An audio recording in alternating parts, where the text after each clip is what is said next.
नमो अरिहन्ताणं नमो सिद्धाणं नमो आयरियाणं नमो वज्रायाणं नमो लोये सबसाहुणं नमः श्रीवर्धमानाय निर्धूतकलिलात्मने सालोकानां त्रिलोकानां यद्विद्यादर्पणाय ते।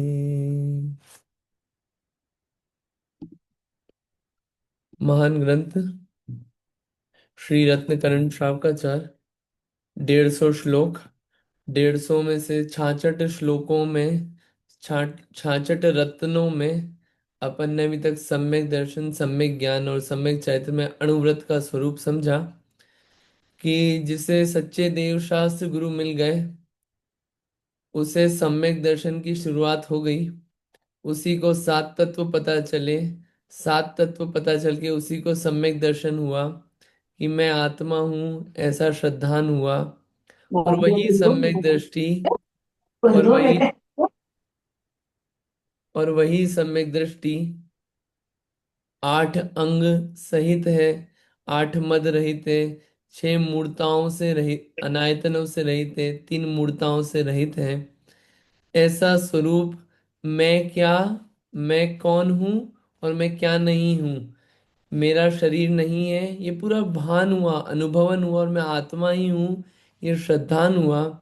ऐसा सम्यक दृष्टि 3 लोक में कभी भी लूला लंगड़ा विकल रूप धारण नहीं करता। और सम्यक दृष्टि ही आगे जाके निर्वाण को प्राप्त करता है सम्यक चारित्र धारण करके। और ये सम्यक दर्शन के साथ सम्यक ज्ञान होता है कि जैसा है आत्मा का स्वरूप वैसा ही जानना, न उससे कम न ज्यादा, संशय विपर्य अनध्वसाय रहित। और वो सम्यक ज्ञान का आधार जिनेंद्र भगवान के वचन, जो शास्त्र हैं, सच्चे शास्त्र, उन्हीं के आधार से होता है। और जिसे सम्यक दर्शन और सम्यक ज्ञान है वही सम्यक चारित्र धारण कर सकता है। वह सम्यक चारित्र 2 रूप से कहा गया है। एक मुनियों के लिए, गृहस्थ के लिए श्रेष्ठ तो मुनि धर्म ही है, वही चारित्र श्रेष्ठ है। जो वो नहीं धारण कर पाए, कम से कम अणुव्रत धारण करे। ऐसा अणुव्रत 5 पापों का एक देश त्याग करके होता है। इतना अपन ने बात अभी तक समझी, उसमें क्या क्या त्यागने योग्य है। कल ये भी 2-3 दिन में अपन ने ये बात विशेष रूप में देखी कि मध्य मास मधु का तो कम से कम त्याग हो ही। ऐसे स्थानों पे ऐसे लोगों से संगति करना त्याज्य ही है। उसमें लग के कभी भी धर्म पालन नहीं हो सकता। जहाँ बाहर में ही अपवित्रता है तो अंदर में आत्मा की प्राप्ति होना तो बहुत दूर की बात है। ऐसा समझ के इस अणुव्रतों को धारण करना, ये अपन ने स्वरूप समझा। अब 12 व्रतों में चौथा अधिकार आता है, गुणव्रत अधिकार, जो आज प्रारंभ हो रहा है। गुणव्रत अधिकार में गुणव्रत के नाम बताएंगे, उनका स्वरूप बताएंगे और पूरी सारी बात चलेगी। सब आराम आराम से समझ में आएगा, जो नया भी हो उसे भी समझ में आएगा। आराम आराम से अपन पढ़ेंगे, ठीक है। चतुर्थ गुणव्रत अधिकार। इस प्रकार मांस आदि के त्याग रूप मूल गुण कहकर अब 3 प्रकार के गुणव्रत कहने वाला श्लोक कहते हैं। गुणव्रत 3 होते हैं, 5 अणुव्रत होते हैं, 4 शिक्षा व्रत होते हैं। 5 और 3 8, 8 और 4 12, 12 ऐसे श्रावक के व्रत होते हैं। 3 अपने चल रहे हैं गुणव्रत। गुणव्रत क्या है उसका स्वरूप अपन समझते हैं। श्लोक पढ़ेंगे फिर अर्थ देखेंगे। दिग्व्रतमनर्थ दंडव्रतम् च भोगपो च भोगोपभोग परिमाणम् अनुव्रहणाद गुणानाम् आख्यान्ति गुणव्रतानि यार्या। शब्द क्या है? दिग्व्रतम पहला शब्द है, दिग्व्रतम। दूसरा है अनर्थ दंड व्रतम, ठीक है। दिग्व्रत और अनर्थ दंड व्रत, ठीक है। और भोगोपभोग परिमाण, ये तीसरा नाम है। क्या नाम है?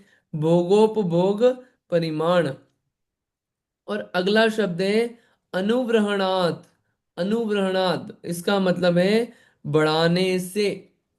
गुणानाम आख्यांति। गुणानाम आख्यांति यानी कि इसका अर्थ क्या है? गुणानाम आख्यांति यानी कि आख्यांति यानी कि कहते हैं, और गुणानाम यानी गुणों को। ठीक है, गुणों को आख्यांत यानी कहते हैं। गुण व्रत, गुण व्रतान आर्या, यानी कि उसको गुण व्रत कहते हैं। कौन कहते हैं? आर्या, आर्य पुरुष, अच्छे पुरुष, श्रेष्ठ पुरुष, उन्हें बोलते हैं आर्य। वो श्रेष्ठ पुरुष हैं गणधर। ठीक है, जो गुणों को, देखिए अर्थ इसमें देखिए, अनुव्रहणाद गुणानाम, गुणों को जो बढ़ाते हैं, जो ऑलरेडी गुण हैं उन गुणों को और बढ़ाने का काम कौन करते हैं? वो काम करते हैं गुणव्रत। गुणव्रत का इतना सा काम है, जो आपके पास गुण हैं, व्रत हैं, उनको गुणाकार रूप से मल्टीप्लिकेटिव फॉर्म में और बढ़ाएंगे। उन गुणों को, व्रतों को और उसमें बढ़ावा देते हैं, इसलिए इनको बोलते हैं गुणव्रत। और ये गुणव्रत तीन है: दिग्व्रत, अनर्थ दंड व्रत और भोगोपभोग परिमाण व्रत। एक बार और श्लोक पढ़ते हैं, फिर अर्थ देखेंगे अपन वापस से। दिग्व्रतम अनर्थ दंड व्रतम च भोगोपभोग परिमाणम। नाम आ गए तीन। अणुव्रहणाद गुणानामाख्यान्ति गुणव्रतान्याय, गुणव्रतान्यायार्या। दिग्व्रत, अनर्थ दंड व्रत, भोगोपभोग परिमाण व्रत, ये तीन जो हैं ये गुण व्रत हैं, ऐसा गणधर देव ने कहा है।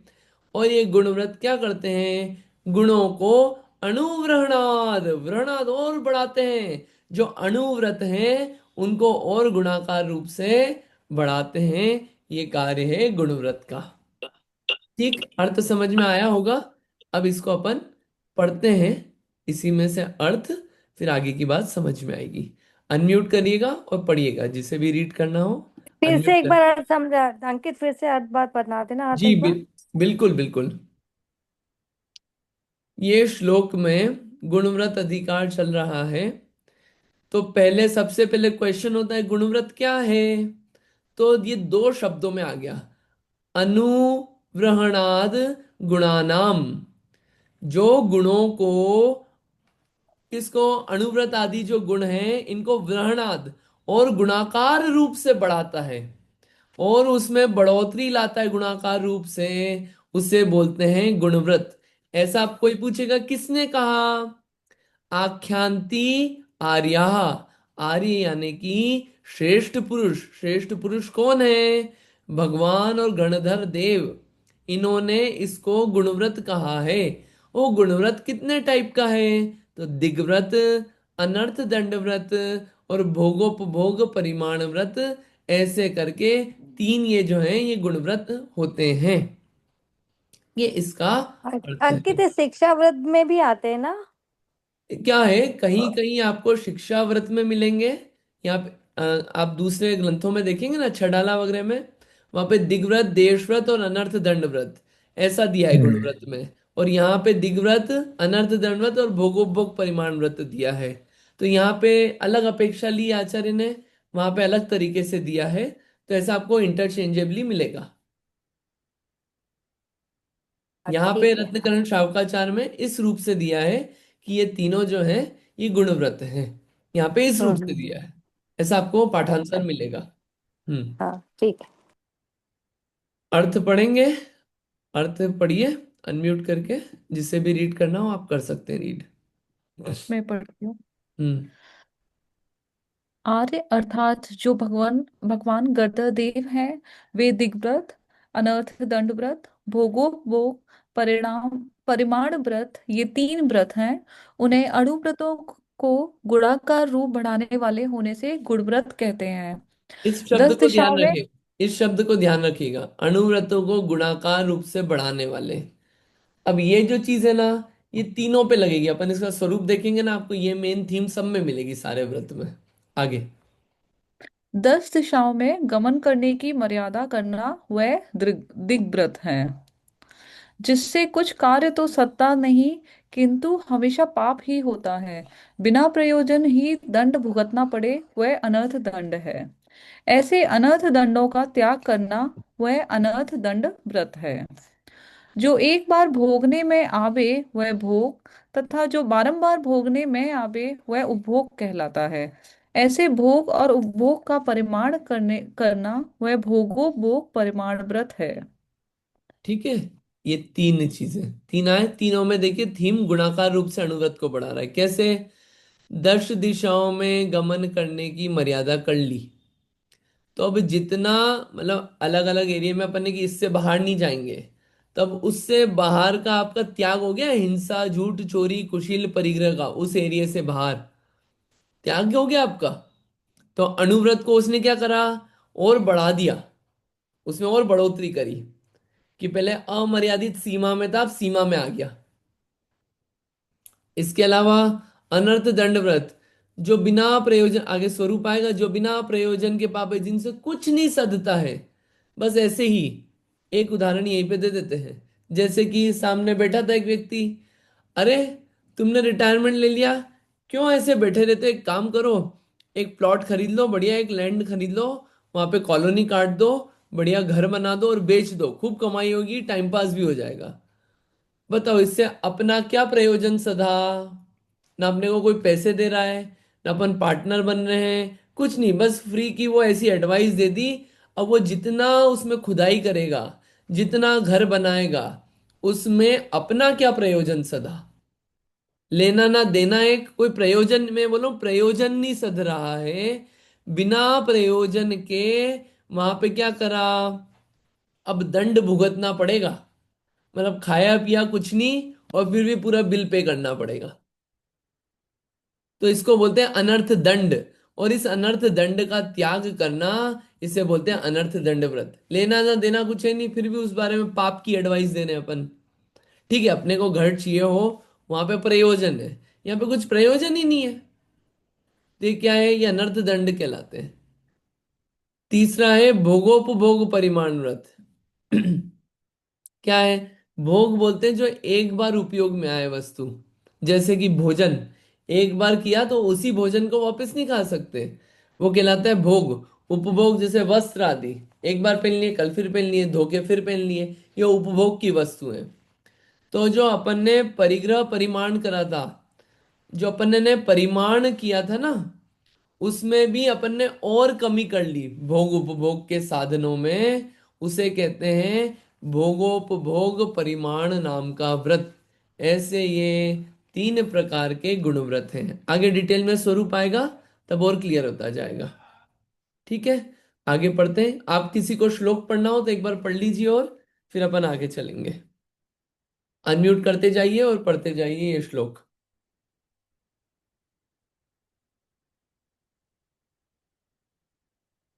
हाँ भैया जी, 67 पढ़ना है। जी जी, 67 नंबर का।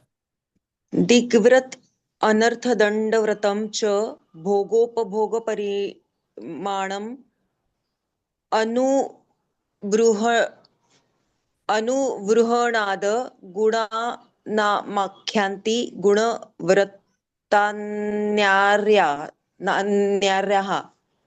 बढ़िया, गुणव्रतान्यार्याः। ठीक है, अच्छा है, बढ़िया। और भी किसी को पढ़ना हो तो पढ़ लीजिए श्लोक।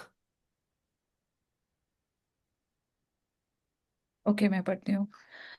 दिग्व्रत मनर्थ दंड व्रतम चाभोगोपभोग परिमाणम अनुब्रहणाद गुणानामाख्यान्ति गुणव्रतान्याया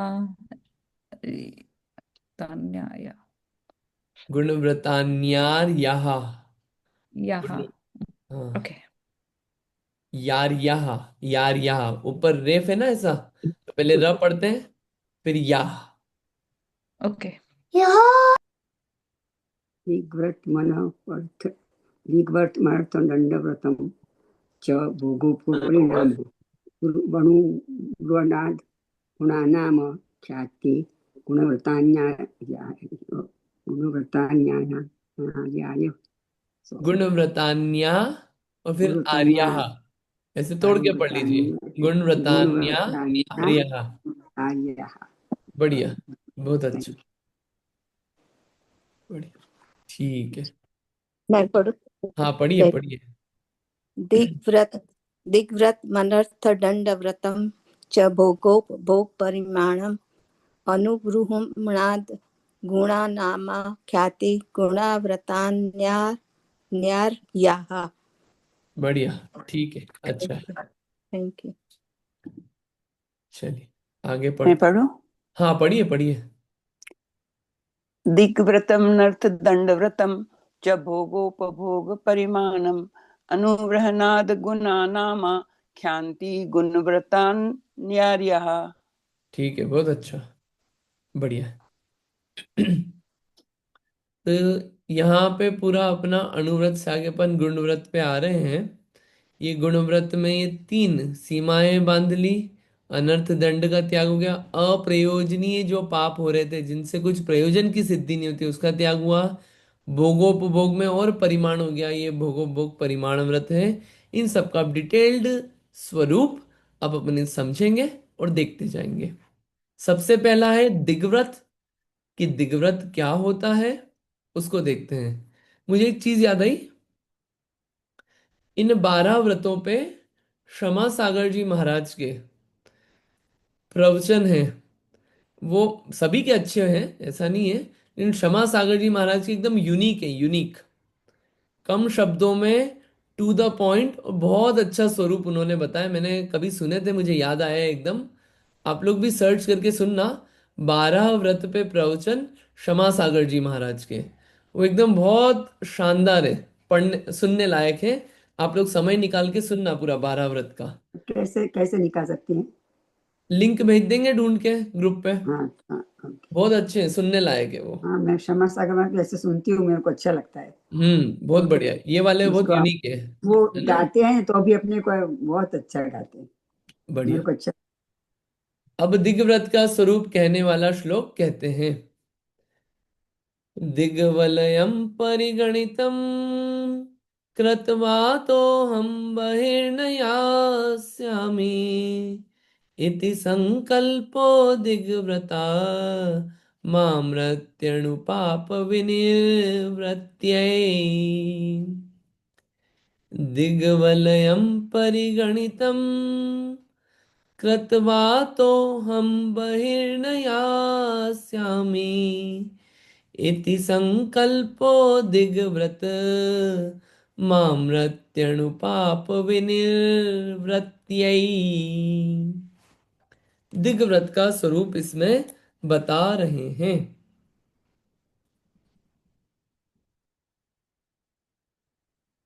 ये जो होता है, ये देखिए यहाँ पे लिखा है, ये अणुपाप विनिर्वृत्त्यै। अणुपाप यानी कि सूक्ष्म पाप से भी निवृत्ति के लिए। अणु यानी सूक्ष्म, पाप यानी बुरे कार्य, विनिर्वृत्ति उससे भी निवृत्ति के लिए। अणु पाप से भी निवृत्ति के लिए आगे क्या है? आमृति। ये लिखा है ना, मामृत्य। आमृति, इसको पढ़ते हैं आमृति जब तोड़ते तो। आमृति यानी कि मरण पर्यंत। मरण पर्यंत, ठीक है। सूक्ष्म पाप से भी निवृत्ति के लिए, मरण पर्यंत के लिए, मरण पर्यंत, मरण मरने तक क्या करा? दिग्वलयम। दिग बोलते हैं दिशाओं को। तो ये क्या है? 10 दिशाओं का क्या करना? परिगणितम कृत्वा। परिगणितम कृत्वा यानी कि परिमाण करके। परिगणितम यानी कि उसका हिसाब लगा लिया, कि उसका परिमाण कर लिया। परिमाण करके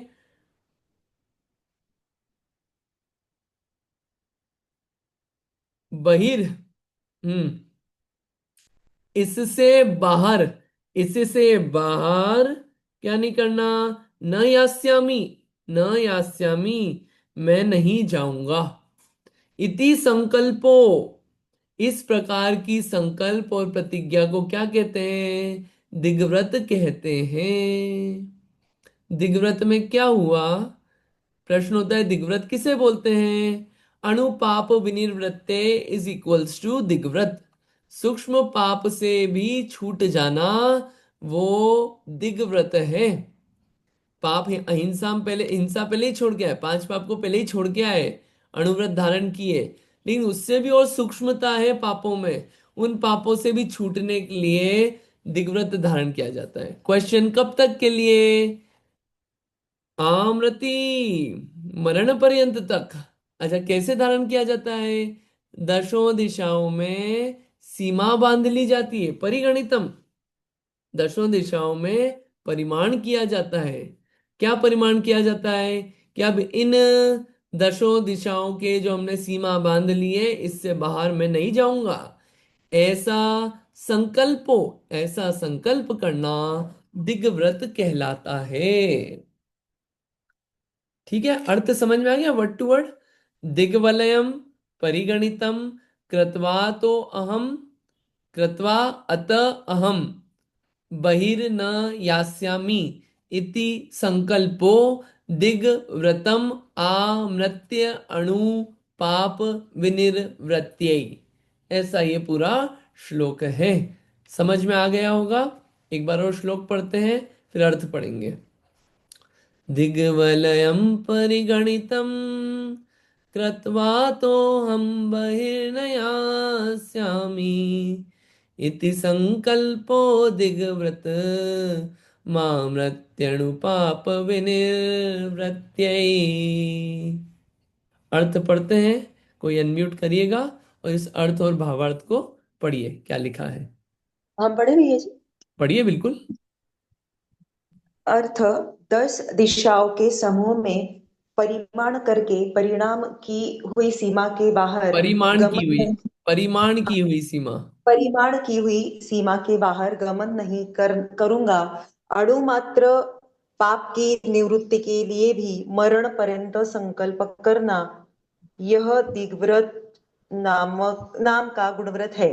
भावार्थ, गृहस्थ अपना प्रयोजन जानकर कि अमुक दिशा में अमुक क्षेत्र से बाहर मेरा व्यवहार का प्रयोजन नहीं है, तथा अमुक दिशा में उतने क्षेत्र के बाहर मुझे व्यवहार नहीं करना, इस प्रकार लोभ को घटाने के लिए तथा अहिंसा धर्म की वृद्धि के लिए विचार करके मरण पर्यंत के लिए दशों दिशाओं में मर्यादा लेकर बाहर जाने का, किसी को बुलाने का, भेजने का, वस्तु मांगने का त्याग करके लोभ को जीतना, यह दिग्व्रत नाम का गुणव्रत है। ठीक है, अब 10। अब एक मिनट रुकेगा। ये यहाँ पे स्वरूप बता दिया। क्या बताया? 10 दिशाओं में परिमाण किया, परिमाण कर लिया, तो अब इस जो सीमा बांधी है उसके बाहर मैं जाऊंगा ही नहीं।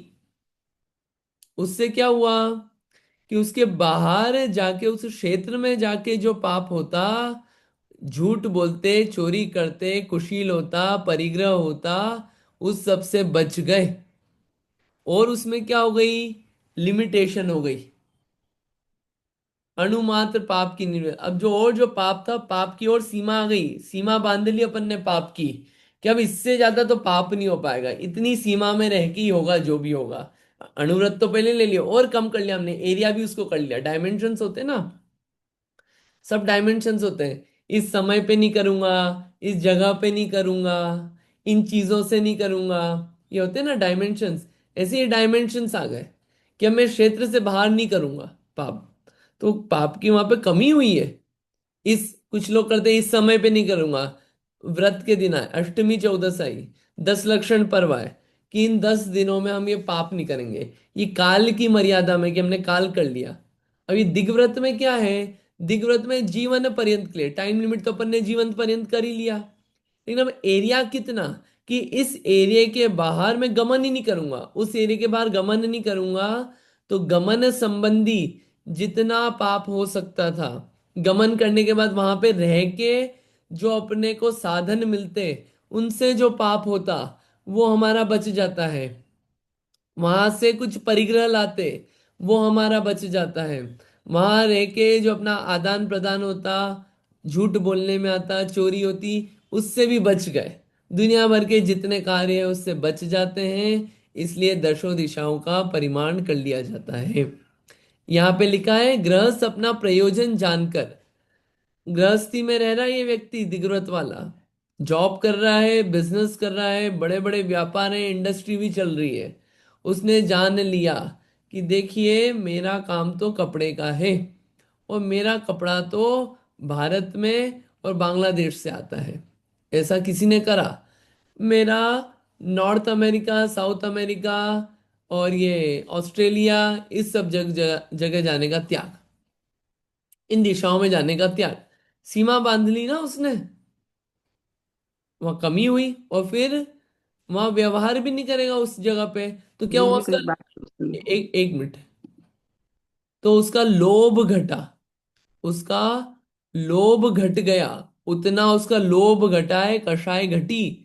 और क्या हुआ, कषाय घटी, वही सबसे बड़ी जीत है। अहिंसा की वृद्धि हुई, राग कम हुआ मरण पर्यंत के लिए। और वहां पे मर्यादा लेकर बाहर जाने का, किसी को बुलाने का, भेजने का, वस्तु मंगाने का भी त्याग। ऐसा नहीं खुद नहीं जाएगा तो दूसरे को भेज देगा, उसका भी त्याग। वहां से कुछ बुलवाएगा नहीं, वहां कुछ भेजेगा नहीं, सब चीजों का त्याग करा, लोभ को जीत लिया। और लोभ पाप को बाप बखानो। पांचों पाप जो होते हैं वो लोभ से होते हैं। उतनी सीमा के तो हमारे पाप बच गए। ये है दिग्व्रत नाम का पहला गुणव्रत। ठीक है, इसमें और आएगा मर्यादा कैसे बांधते हैं, सीमा वगैरह क्षेत्र की, लेकिन ये इसका स्वरूप है। हाँ जी, आप कुछ बोल रहे हैं यहाँ पे। मेरे को ऐसा भैया पूछना था जी, अब मुझे जस्ट कि थॉट आया अभी, जो लोग लाइक जॉब करते हैं and we have to attend the Zoom calls, और हम अगर प्रैक्टिस कर रहे हैं अणुव्रतों का, लाइक दीक व्रतों का और देश व्रतों का, सो जूम कॉल में तो देर इज नो लिमिटेशन ना, it is like next like kind of impossible to, zoom के माध्यम से तो we are reaching the entire, मतलब different different parts of the universe world. So hmm. तो अणुवृत्ति को तो मतलब मतलब जो जॉब कर रहे हैं the people who are attending Zoom calls, उनके लिए पॉसिबल ही नहीं है क्या फिर ये अणुव्रत का? नहीं है ना पॉसिबल। यहाँ पे क्या लिखा है, अपना प्रयोजन जानकर कि अमुक दिशा में, अमुक क्षेत्र से बाहर मेरा व्यापार व्यवहार का प्रयोजन नहीं है। उसको पता है कि मेरा लेन देन बातचीत कितने लोगों से कहाँ रहती है, उसको सीमा बांध रहा है ना वो। एक हाँ, चीज। पर अभी like when we are working in the office, we you never know when someone will join the team from which part of the world, so that kind, you मतलब मान लो कि यूएस के साथ ही मेनली है, but sometimes people from UK can join and even someone from Africa can get appointed in the team, जो hmm. Offshore work होता है उसमें। So hmm. You never know ना who will join from where, कहाँ पे company का outlet होगा and कहाँ से टीम आएगा, इवन क्योंकि for that purpose client side से भी होता है। सो यू वो बहुत मुश्किल हो जाता है कि क्लाइंट्स कहाँ से होगा, क्लाइंट साइड से भी कोई टीम में आ गया हम्म। तो this way I this thought just came in my mind, तो सो आई एम अगर कोई जस्ट। देखिए, अगर कोई कॉल ज्वाइन कर रहा है, तो किसी और ने कॉइल ज्वाइन कर लिया है, तो उसमें हाँ, समस्या नहीं है। किसी और ने कॉल ज्वाइन कर लिया है तो यहाँ पे क्योंकि ये है कि आप उस क्षेत्र से बाहर के व्यक्ति से लेने देने संबंधी कुछ व्यवहार नहीं करेंगे। और मैं जॉब भी कर रहा हूं, तो मुझे पता है कि मैं इन 7 कॉन्टिनेंट के बाहर तो नहीं करूंगा। हाँ ठीक मतलब है, 7 कॉन्टिनेंट के बाहर तो नहीं करूंगा, ये हो गया। और साथ में भी और लिमिटेशन आपको पता रहेगी कि इन 7 कॉन्टिनेंट में भी ये कंट्रीज है, इन्हीं हाँ, कंट्रीज में मेरा व्यवहार चलेगा। बट वी मेरे can office. Do for 7 continents ना, कि whoever will be there in 7 continents that will be fine, मतलब उतना भी अपन कर सकते हैं। ये तो बहुत लंबी सीमा होगा, इसमें मैं और आपको अंदर लेके जा रहा हूँ। 7 कॉन्टिनेंट्स में भी मुझे पता है कि मेरा ऑफिस किन किन हेडक्वार्टर्स में कहाँ कहाँ है, और कहाँ कहाँ पे लोग हैं, ये भी मुझे ज्ञान है मेरे कंपनी में मैं हूँ तो। दूसरी चीज। तीसरी चीज, ये जब आपका काम चल रहा है तो आपको पता है कौन सी कंट्रीज में तो आपका लेना देना होना ही नहीं है और होता ही नहीं है। आगे आने वाले 5-10 साल में तो होना ही नहीं, आगे होना ही नहीं है। ये भी आपको पता रहेगा। बातचीत करने को मना, यहाँ पे जो है ना ये कॉल वगैरह ये जो चल रहा है ये, यहाँ पे उस अपना प्रयोजन कहाँ कहाँ सदता है, और उसमें भी आप किस टीम में हैं, कहाँ क्या जा रहे हैं, वो देख विचार करके उसकी सीमा आप बांध सकते हैं। ओके बट एंड उसमें हाँ so we can have the flexibility ना, देयर इज नो इशू अगर इफ सम, हाँ आप ठीक सीमा है अपनी ठीक। उस हिसाब से बांधिए ना, कि हम्म। कितनी है, कितनी बांधनी है। फिर आपको इसको और इम्प्रूव करने के लिए आगे शिक्षा व्रत आएगा, कि आपको जो हम्म। लाइफ टाइम के लिए नहीं रहेगा।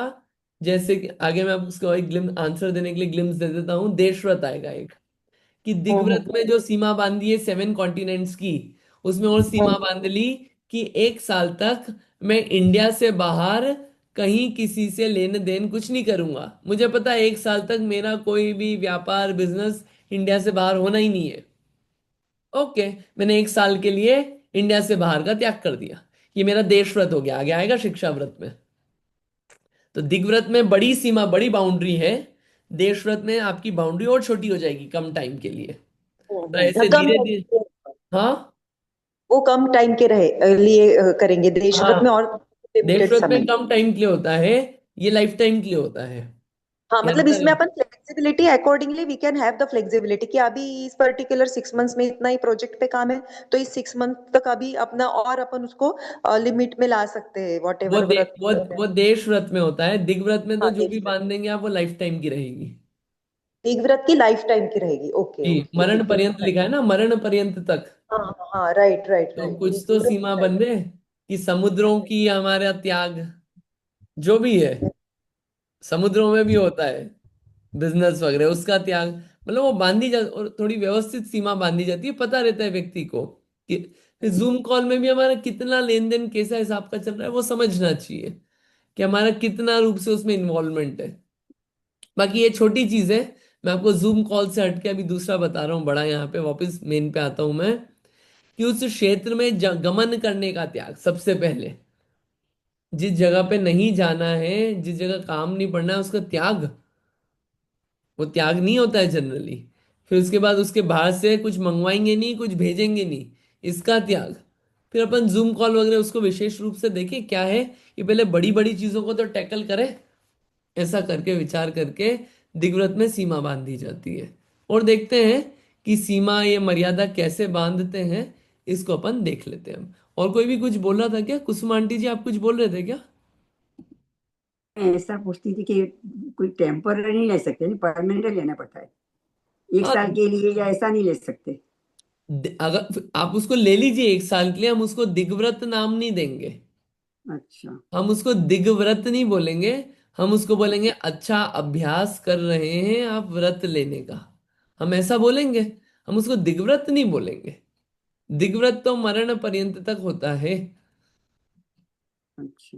हम्म। जैसे भैया जी हमने नियम लिया कि इंडिया और अमेरिका के अलावा कहीं नहीं जाने का है, अगर बड़े हम्म। रूप में हो जब अपना अमेरिका आ गए तो फिर अपने घर के अलावा मतलब सीमा बांध लेते हैं कि फिर इतना ही अभी जाने का है हम्म। उतने और महीनों इंडिया तक। जाने के टाइम स्टॉपेज आया तो क्या क्या? हम अगर इंडिया जाते हैं और बीच में सिंगापुर या करतारपुर जाते हैं, वहां खड़े रहते हैं, तो वो चलता है? नहीं, तो ये लिखा है ना अपने नहीं प्रयोजन वहां जान। रुक वहाँ एयरपोर्ट पर भी रुकते हैं, बाकी कहीं शहर में नहीं जाते हैं। हाँ, तो हाँ आपने वो कितना चलता है लिया? ना, मैं वही पूछती हूँ, वो चलेगा ना? चलेगा मतलब आपने कितना अपना दिशाओं को बांधा है, उस हिसाब से काम होता है। बस ऐसा इंडिया पहुंचना है अमेरिका से सीधा, बस अमेरिका वापस आना है तो सीधा। उस, हाँ, अब तो उस हिसाब से अपन ने किस हिसाब का संकल्प लिया है, वो अपन समझे उसको। प्रयोजन जान के, अब अपने को प्रयोजन है कि भारत जाना है, और हमको पता है कि हम कभी टर्की उतर के जाएंगे, कभी ये उतर के। तो जब अपन संकल्प लें तो उस हिसाब से लें कि हमारा इस हिसाब से कार्य हो सकता है, इस रूप में हमको उपयोग लगेगा।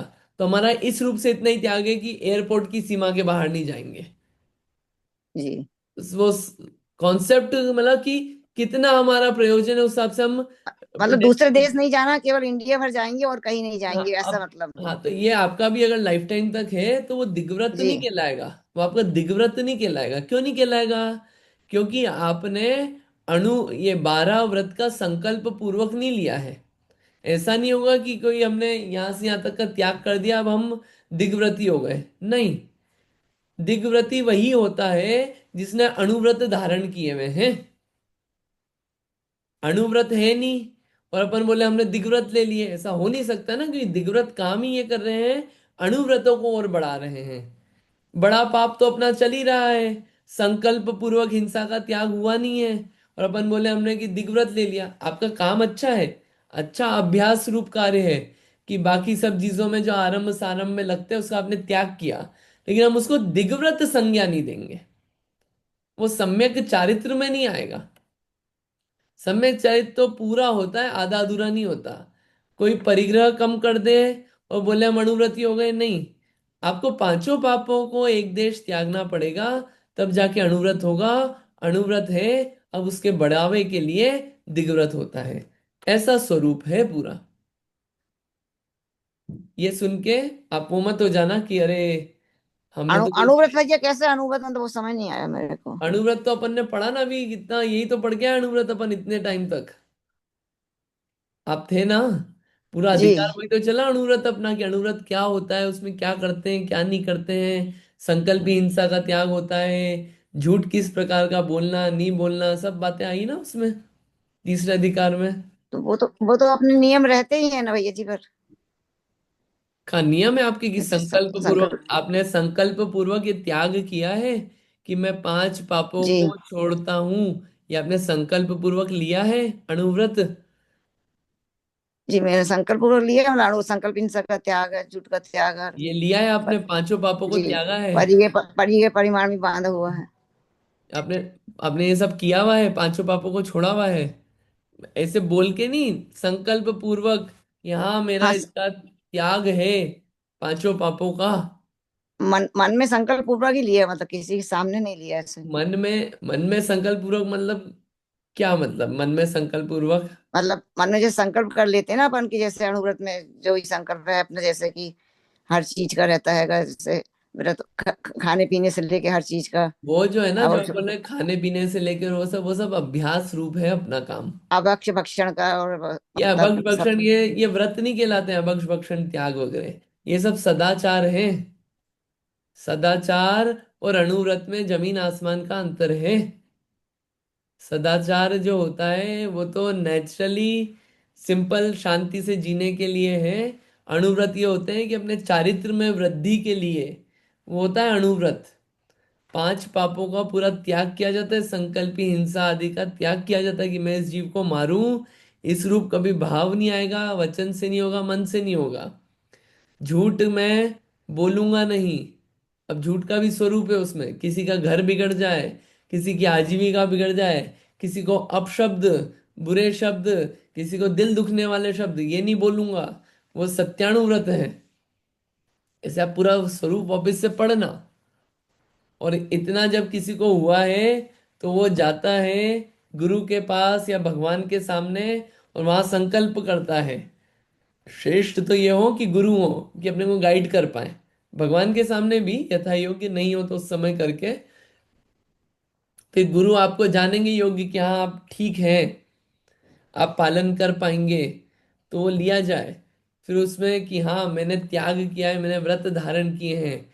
फिर वो आपको बताएंगे आपकी देश काल स्थिति जान के कि व्यवस्थित ऐसा करना ऐसा नहीं करना, इतना व्यवस्थित काम किया हो। फिर वो जो व्रत है ये दूसरी प्रतिमा में आ जाता है। वो जीव दूसरी प्रतिमा वाला होता है, ये अणुव्रत आदि वाला। इतना अपना कार्य हो तो वो है कि अपन ने अणुव्रत धारण किए हैं। बाकी जितना अपन कर रहे हैं वो सब अच्छा है, अभ्यास है वो सब। अभ्यास भी वो आगे लेके जाएगा, लेकिन अभी अभ्यास चल रहा है अपना, थोड़ा थोड़ा छोड़ के अभ्यास चल रहा है।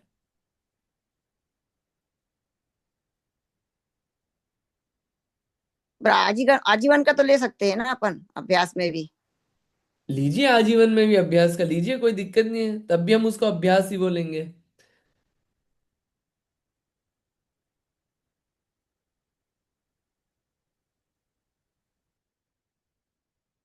ठीक है, आगे।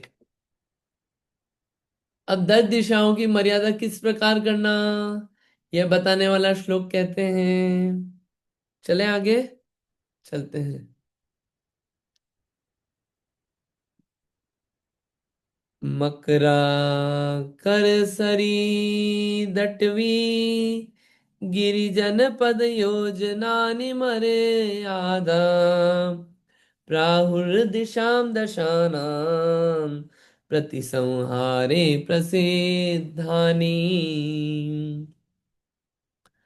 मकराकर, मकराकर सरीदट, सरीदटवी, गिरी जनपद योजनानि मर्यादा प्राहुर्दिशां दशानां प्रतिसंहारे प्रसिद्धानि। क्या आया है? दशानाम दिशाम, यानी कि 10 दिशाओं के प्रति संवारे परिमाण में मकराकर, मकराकर बोलते हैं समुद्र को, ठीक है। फिर सरित अटवी, सरित बोलते हैं नदी को, अटवी बोलते हैं जंगल को, गिरी बोलते हैं पर्वत को, जनपद बोलते हैं देश को। ऐसे योजन व योजन वगैरह की मर्यादा बांध के मर्यादा रूप से प्राहुर दिशाम, प्राहुर यानी कि मर्यादा रूप से कहते हैं, कहते हैं कौन से? जो लोक में प्रसिद्ध हो। ये शब्द अर्थ था, जो लोक में प्रसिद्ध हो ऐसी जगहों की सीमा बांध लेते हैं। उदाहरण के लिए, मैं जैसे मान लीजिए मैं बैठा हूं उज्जैन में, मैंने मर्यादा बांध ली कि मैं, अपन यूएस का लेते हैं, मान लीजिए मैं बैठा हूं बे एरिया में, मैं इंडिया से आगे नहीं जाऊंगा इस डायरेक्शन में, इस डायरेक्शन में मैं साउथ अमेरिका से आगे नहीं जाऊंगा, इस डायरेक्शन में मैं ऊपर रशिया से आगे नहीं जाऊंगा। ये अपन ने जगह बांध ली। और अच्छा उदाहरण लेते हैं, बे एरिया में बैठे हैं, मैं ये एटलांटा से आगे नहीं जाऊंगा, ये सीमा मान ली। मैं इधर टेक्सास से आगे नहीं जाऊंगा, मैं इधर यहाँ पे एरिजोना से आगे नहीं जाऊंगा, मैं ऊपर में वैंकूवर से ऊपर नहीं जाऊंगा। या अपने दिशा, ये 4 दिशा बोली मैंने, अब 10 दिशाओं में से सीमा बांधना। ऊपर भी मैं हवाई जहाज में उड़ना, तो ये एरोप्लेन से ऊपर नहीं जाऊंगा, उसकी अपन ने देख ली कितनी हाइट होती है। तो अपना त्याग हो गया, क्योंकि रॉकेट में बैठ के अंतरिक्ष में जाने का त्याग हो गया। जमीन में भी अंदर, सबमरीन्स में भी हम कितनी अंदर तक जाएंगे वो सीमा बांध ली। सिर्फ 10 दिशाओं में अपन ने सीमा बांधी है। वो जो कार्य हुआ प्रसिद्ध चीजें देख के, एक प्रसिद्ध चिन्ह होना चाहिए ताकि वो चिन्ह कभी अपने छूटे नहीं। सीमा बांधने के लिए कुछ चिन्ह होना चाहिए कि इससे बाहर नहीं जाएंगे। इस तरीके से 10 दिशाओं की सीमा बांधी जाती है। ऐसा यहाँ पे स्वरूप है। अर्थ देखते हैं और भावार्थ देखेंगे फिर। पढ़िए, कोई और अनम्यूट करिए और पढ़िएगा क्या लिखा है।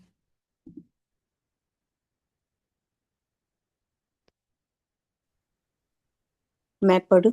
हाँ पढ़िए प्लीज। हाँ, जय जी। अर्थ, आगम में 10 दिशाओं की मर्यादा रूप सीमा बांधने के लिए प्रसिद्ध तथा विख्यात समुद्र, नदी, पर्वत, वन, देश, योजन कहे हैं। समुद्र आदि लोक में विख्यात चिन्ह से दिशा दिशा की मर्यादा की जाती है।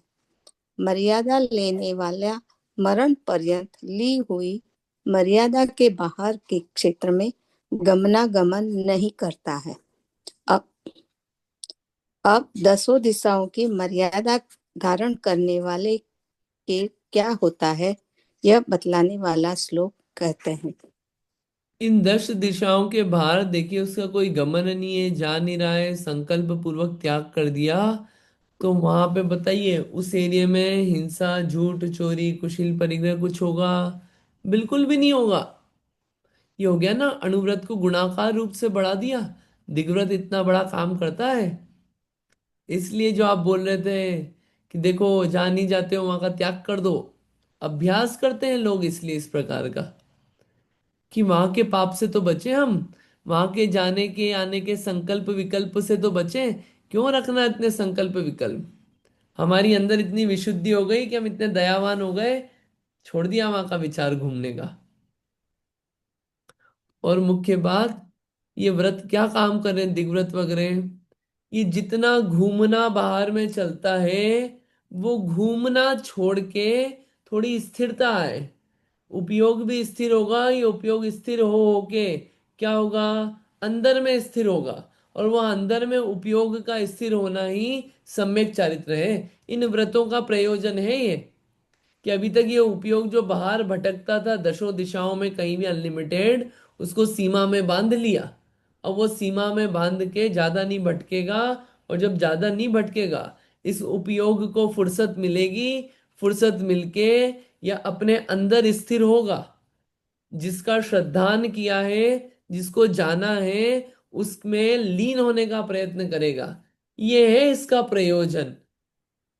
इसका बाहर में तो हिंसादि छूटते ही है, इन वास्तविकता में जो चारित्र है, आत्मलीनता, उसमें मददगार बनता है। ये दिग्व्रत का काम है। अब यहाँ पे एक और आया कि अब दशो दिशाओं की मर्यादा धारण करने वाले के क्या होता है, यह बताने वाला श्लोक कहते हैं कि जिसने दशो दिशाओं में मर्यादा धारण कर ली, ऐसे दिग्व्रति को कुछ महान उपमाएं दी गई है। उस श्लोक को हम पढ़ते हैं। अवधेर बहिरनुपाप प्रतिविरतेर्दिग्व्रतानि धारयताम् पंचमाव्रत परिणतिं मणुव्रतानि प्रपद्यन्ते। देखिए, दिग्व्रतानि धार्यतम, दिग्व्रतानि धार्यतम ये लिखा है ना, दिग्व्रतानि धार्यतम। दिग्व्रत को धारण करने वाले श्रावकों के, जिसने दिग्व्रत को धारण कर लिया है, ऐसे श्रावकों के क्या है, अणुव्रतानी, उनके अणुव्रत, पंच महाव्रत प्रपद्यन्ते, उनके अणुव्रत भी पंच महाव्रत के परिणाम को प्राप्त होते हैं। जिन्होंने दिग्व्रत धारण किया है, उनके अणुव्रत भी पंच महाव्रत को प्राप्त होते हैं। बड़ी बात बोल रहे हैं। किस कारण से? अवधेर बहिर अणुपाप प्रतिविरतेर, अवधि के बाहर यानी सीमा के बाहर के क्षेत्र में सूक्ष्म भी हिंसादि पापों के परित्याग होने से, उस अवधि के बाहर सूक्ष्म हिंसा का भी त्याग कर दिया ना, उस अवधि के बाहर आपका एग्जिस्टेंस नहीं है, वहां पे आपने सूक्ष्म हिंसा का भी त्याग कर दिया कि अब वहां पे जाके कुछ करना ही नहीं है, सब बिल्कुल भी परिग्रह नहीं करना है, हिंसा झूठ चोरी कुशिल नहीं करना है, हो गया पूर्ण तरीके से त्याग सीमा के बाहर। तो सीमा के बाहर जो सब कुछ छोड़ दिया, इसलिए वो अणुव्रत भी महाव्रत की अवस्था को प्राप्त होते हैं। इसका मतलब ये नहीं कि अणुव्रति महाव्रति हो गया। महाव्रती तो पूर्ण महाव्रती तो मुनिराज ही है। यहाँ पे इसलिए इस हिसाब से बोला है कि महाव्रती जो है वो, मतलब जो अणुव्रती होता है वो सीमा के बाहर महाव्रती जैसा, मतलब इतना उच्च है ये दिग्व्रत, ये महिमा बताना चाह रहे हैं बोल के, उसके बाहर पाप नहीं है। इसलिए अर्थ और भावार्थ पढ़ते हैं और बेटर क्लियर होगा। कोई और अनम्यूट करिए और पढ़िएगा क्या लिखा है।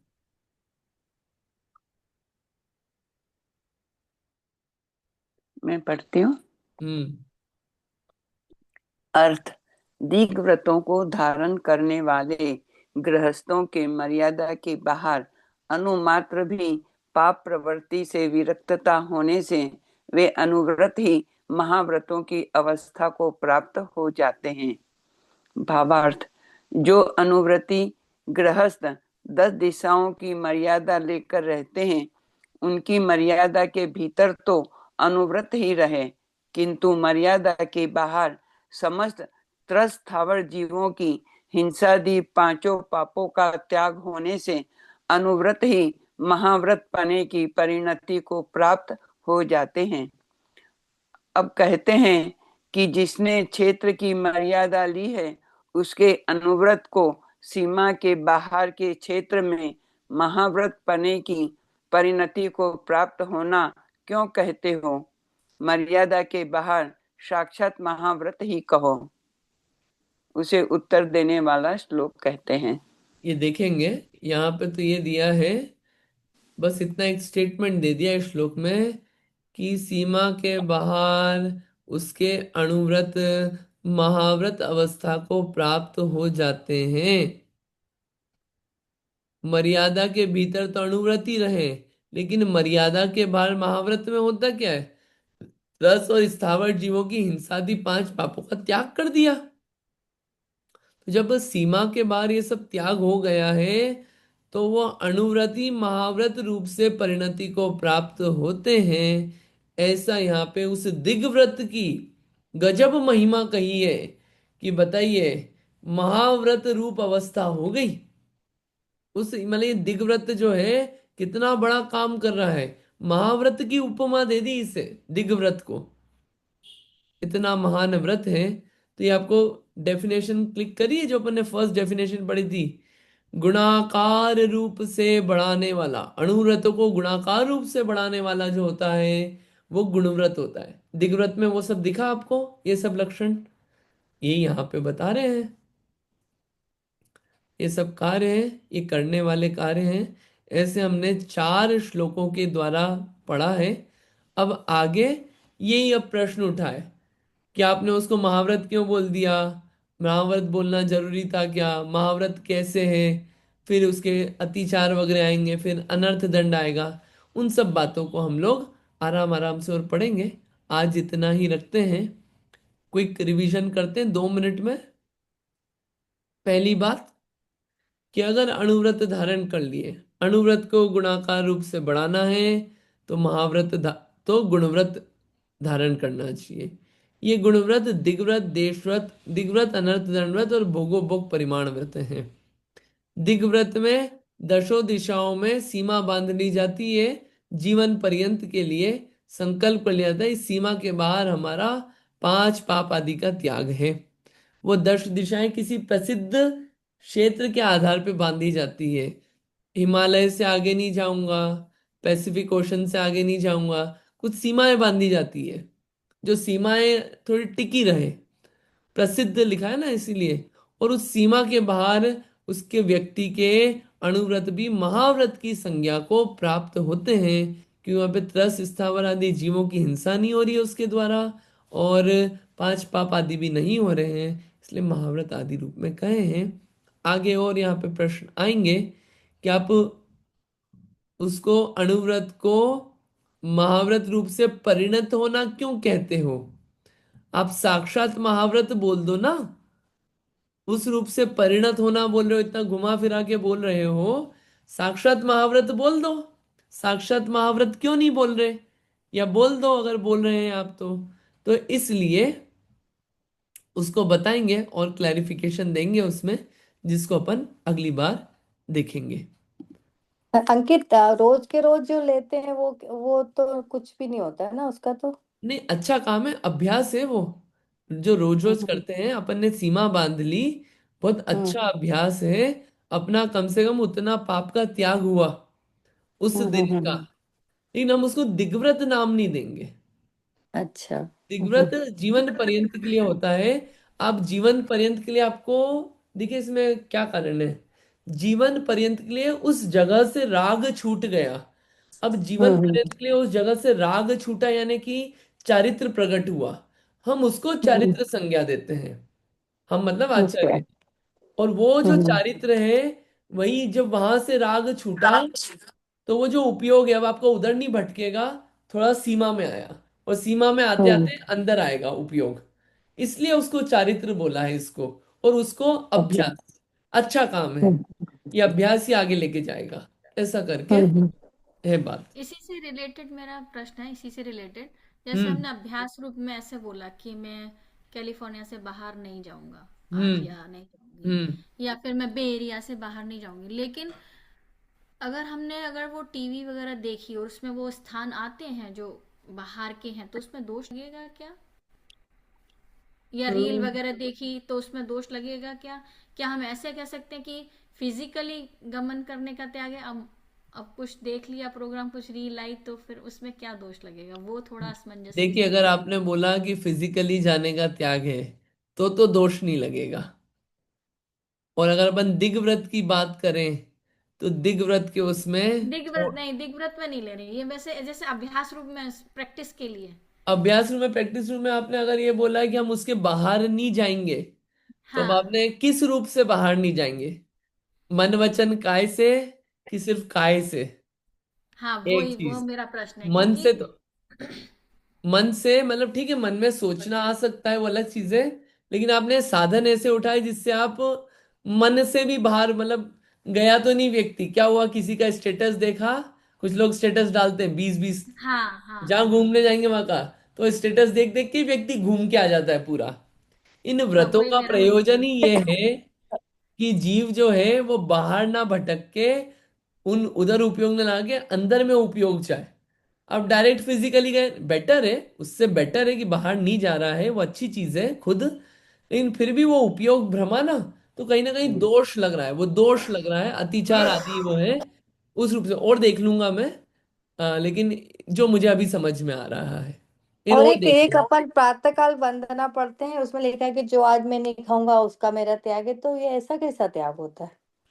ये तो मतलब जो आज उसमें मैंने, मतलब क्या, आज मैं जहाँ नहीं जाऊंगा उसका वो मेरा त्याग नहीं, बाकी सब चीज का त्याग है, तो this is not the work, right? I ये डोंट क्या है, थिंक सो। ये सब स्थूल चीजें हैं, हम्म। स्थूल विवेचन कर दिए हैं। लेकिन ये हाँ। मतलब इसमें कोई बहुत ज्यादा वो क्या है, आपने संकल्प किया, बहुत ज्यादा नहीं हुआ। इसमें एक सामान्य, हम्म। जहाँ नहीं जाऊंगा वहां खुले ही हैं अपन, एक वो बांधी जाती है सीमा व्यवस्थित हाँ, वो तरीके वरना से। अपन सुबह मतलब कब पहले से ही बांध लेते हैं ना, वैसा थोड़ी नहीं जाएंगे उसका नहीं लगेगा, वो हाँ मेरे को वो जमता वो, नहीं है जो हाँ तुम वो बोल व्यवस्थित रहता है। ये जो है कि जो जो मैं जितना नहीं भोग पाऊं जीवन भर, वो उसका त्याग मेरा। रहे हो। ठीक है, जीवन भर जहाँ नहीं जा पाऊं उसका त्याग मेरा। वो क्या है, थोड़ा खुला हुआ है, वो खुला हुआपन है उसमें। उसमें कहीं नहीं, आपका पर उसमें राग त्याग, कम नहीं। उसमें त्याग होता है क्या? त्याग त्याग की कैटेगरी में आता है क्या वो? नहीं आंटी, वहां पे राग कम नहीं हुआ ना आपका, राग तो हम्म। पड़ा वही है। मेन त्याग हम्म। मतलब राग का त्याग हुआ। आपका राग तो पड़ा वही ना, कि हो सकता है मैं चला जाऊं उधर, राग तो पड़ा हुआ है हम्म। ना मेरा उस जगह के लिए। हाँ जब तक हाँ हाँ राग हाँ। नहीं गया तब तक त्याग नहीं हुआ वो। राग राइट। इक्वल्स टू राग, त्याग इक्वल्स टू राग का त्याग। हम्म। लेकिन फिर या- भी ठीक है, स्थूल कथन में, बहुत स्थूल कथन में चल रहा है तो अलग बात है, लेकिन बहुत ज्यादा कोई कार्य नहीं सध रहा है उससे। बहुत लोग पढ़ने लगे आजकल इसको, इंडिया में भी, हाँ भी actually। ठीक है, हम्म। बहुत ज्यादा स्थूल है वो कथन उसका, और मतलब एक वो भाव जगे अंदर से, शायद इसलिए लिख दिया होगा कि चलो हम्म। त्याग करो, वो भाव जगह से स्थूल कथन कर दिया हो। गलत नहीं बोल रहा हूँ मैं उससे, लेकिन मूल में ये चीज है, अच्छा। राग ठीक है। का त्याग, है ना। ठीक है, नीतू दीदी और सोचेंगे, वो आपने रील वाला और जो बोला उसमें और बेटर, लेकिन अभी तो जो पर उसमें अपन वही कर सकते हैं ना कि फिजिकली नहीं जाएंगे, वो बोल दो तो वो बेटर है ना, चलो अभी फिजिकली जब नहीं तक। गए तो उतना तो आपका कम हुआ। लेकिन आप हाँ। हाँ फिर आगे और व्यवस्थित कि चलो उधर घूम के भी नहीं आऊंगा, वरना एक दिन वीडियो वही चला लिया पूरा, कि चलो पूरा दुबई का टूर हो गया अपना बैठे बैठे घर पे ही।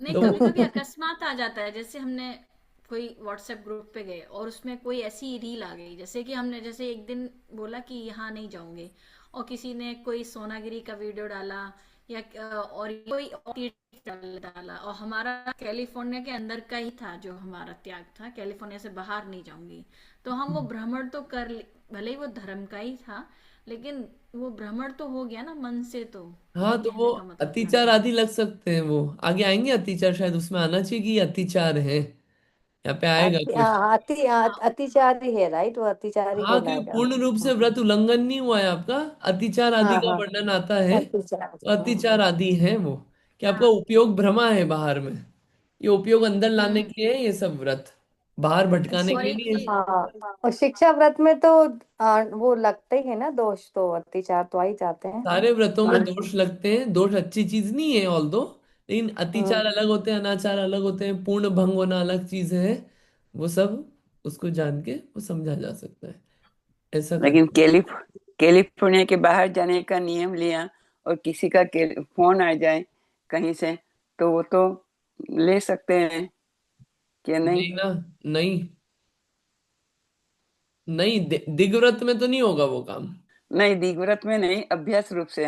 अभ्यास रूप में अब आप किस चीज का अभ्यास कर रहे हैं उस पर डिपेंडेंट है। अगर आपने ये अभ्यास करना है कि मैं भटकू नहीं ज्यादा, वो अभ्यास हम्म। है। तो ठीक है। अब आपका ये है कि मन से भी नहीं भटकूं, फोन वचनों से भी नहीं भटकूं, आपने किस रूप से किया है, वो उस पर डिपेंडेंट है सब चीजें। हाँ तो अंकित, वो तो फिर रोज ले लेते हैं सुबह हम, फिर वो पंडित जी का भी स्वाध्याय अटेंड करते हैं, आपका भी करते हैं, तो फिर वो तो बाहर से ही हो गया ना। हाँ वो तो वो चीज अलग है, वो चीज अलग है, आपने किस रूप से किया कि हम बाहर नहीं जाएंगे मतलब कि। और आप लोग जो शायद, जो मुझे लग रहा है आप लोग जो करते हैं कि चूंकि हम यहीं बैठे हैं घर में और हमको जाना नहीं है, कोई टिकट भी बुकड नहीं है, कम से कम त्याग कर दें कि नहीं जाएंगे, हम्म। तो वो शायद उस रूप से हम्म। रहता होगा आप लोगों का मन में संकल्प। वो हाँ अलग हाँ। चीज है, ठीक है, वो राइट, हाँ। अभ्यास चल रहा है, विच इज मैंने ऑल्सो गुड। काय रूप से नहीं जाने का। बाकी किसी हाँ का फोन है या मन से तो हो सकता है। ठीक है, वचनों में मन में थोड़ी प्रवृत्ति चल रही है, लेकिन जो जितना त्याग और अभ्यास हो रहा है वो अच्छा ही है, उसमें कोई दिक्कत नहीं है, उतना अपना राग जाता है उस चीज का, अच्छी चीज है। ठीक है। यदि थैंक यू किसी भैया। बच्चे ने ये पूछा था कि हम तो वहां पे गए ही नहीं है ना कभी जाएंगे, फिर भी आप क्यों त्याग करवाते रहते हो कि वहां जाने का त्याग है, तो उसके लिए क्या हमारा तो बोले फिर। एक ही आंसर रहता है हमारा, तो जो हम यहाँ पे रत्नकरण में पढ़ा है, सोती हुई बिल्ली। सोती हुई बिल्ली सबका आंसर, मेरे को तो बहुत जमता है वो। हाँ ठीक है। सोती हुई बिल्ली कभी अहिंसक नहीं हो सकती, सो रही है तो। वो उसके अंदर जो भाव है, राग, उस चीज के प्रति राग नहीं होता तो छूट जाता वो। राग है, और राग ही दोष है, राग ही दोष है। वो राग कब रूप में निकल के आ जाए और कब परिणत करा दे, वो सब कार्य होते हैं। ठीक है, और देख लेंगे, और आगे शायद और पढ़ेंगे हम्म। तो और क्लियर होगा, इसी ग्रंथ में हम्म। क्लैरिटी बढ़ेगी। ठीक है। हम्म। हमारा एनएसआर में भी यही टॉपिक चल रहा है अभी। अच्छा। हम्म। ओके। हम्म। अपना अध्याय 6 चलेगा इसका, उसमें पूरा रत्नकरण आपका अलग तरीके से पूरा रिवाइज होगा, और वो बहुत अच्छे से हम्म। लिखा हुआ है, शुरू हाँ, से इसमें आखिर तक। रयन सार में इसने को शिक्षा व्रत बताया, जो आपने अणुव्रत हाँ बताया हाँ ना उसका। हाँ, तो वो अलग अलग ग्रंथों में अलग अलग कॉन्टेक्स्ट में आचार्यों ने दिया है, सब आचार्यों की अपेक्षाएं हैं, है ना। ठीक है। ठीक है, इतने ही चलिए, रखते हैं, जय जी जैन बोलो, वाणी जय। स्तुति करते। जा वाणी के ज्ञान से सूझे लोकालो, सो वाणी मस्तक नमो सदा देत मुझो। है जिनवाणी भारती, तो है जपो दिन रैन, जो तेरी शरणा गए सो पावे सुचैन। जिनवाणी माता की जय। नौ बार नमोकार मंत्र।